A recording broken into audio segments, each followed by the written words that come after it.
Ayun na nga guys, manonood na naman tayo ng AOP. Ito na, 1-2K.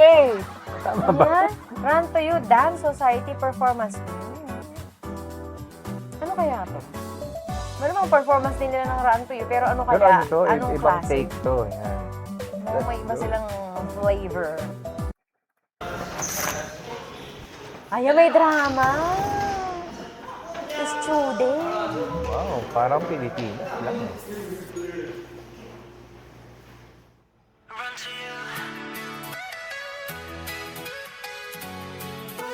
Ito talaga yun.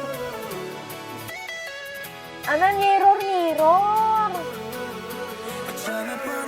Parang, ang cute ano, nasa classroom sila. Yung dating. Kanina mga angel sila, ngayon mga ano naman student.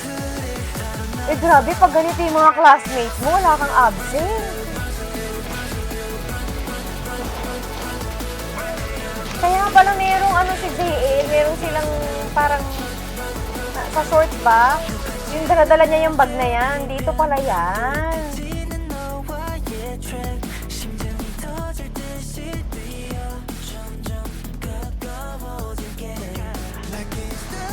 Si ano talaga eh, ito si Sion talaga, ano eh, need talaga mag ano talaga ng facial expression niya eh, no? Ito yung si Daisuke, ang nagpapakit pa si Daisuke ng gano'n eh, no?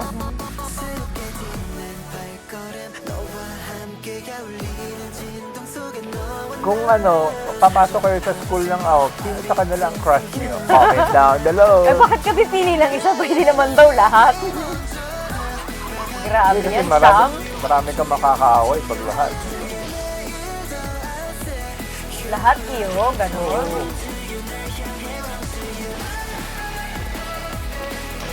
Ang hirap-hirap naman sumayaw na ang dalang. Laki-laki naman ng dalang bag. Di ba, no? Siyempre si JL yan, Pinoy yan eh. Ano ka ba? Pero di ba, Pinoy yung mga nakakagawa ng mga ganyang bagay. Kita mo kay Juwon. mas madali-dali pa yung kay Juwon at saka yung naka-backpack eh. Pero yung gano'n ang laki tapos nasa gilid, parang ang hirap-hirap ni ano nung choreo. Kasi kilos ng kilos yan eh. Kasi ang Pilipino kilala bilang hard workers at kaya ni JL yan. Talagang gano'n. Oo. Nakakainis. Hataw na hataw pa rin siya eh, oh.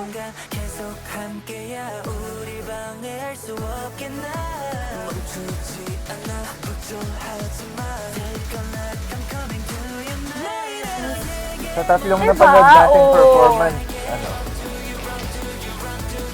ito gusto ko, saka yung kanina.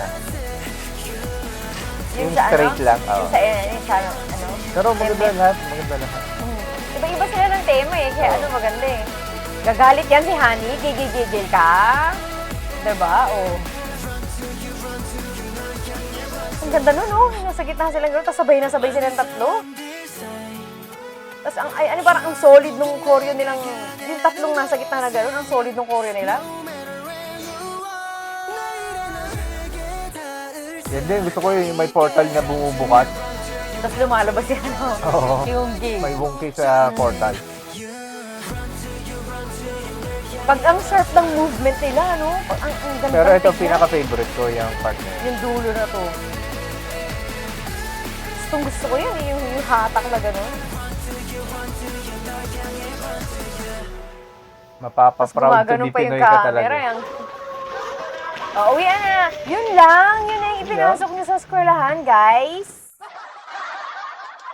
Yun na yung ipinasok niyo sa eskwelahan. Hindi naman sila mag-aaral. May dala-dala pang bagyan. Bira.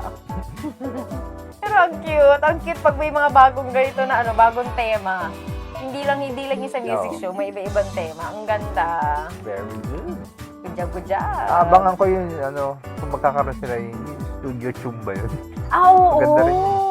Kasi di ba ang ganda ng lighting nila doon, tapos parang ang ganda-ganda ng makeup nila, tapos maganda, kung ano-ano din ginagawa nila ng mga ano mga kakaiba eh. Ayan, hanggang dito ang ating reaction sa 1-K. Don't forget to like, share, subscribe.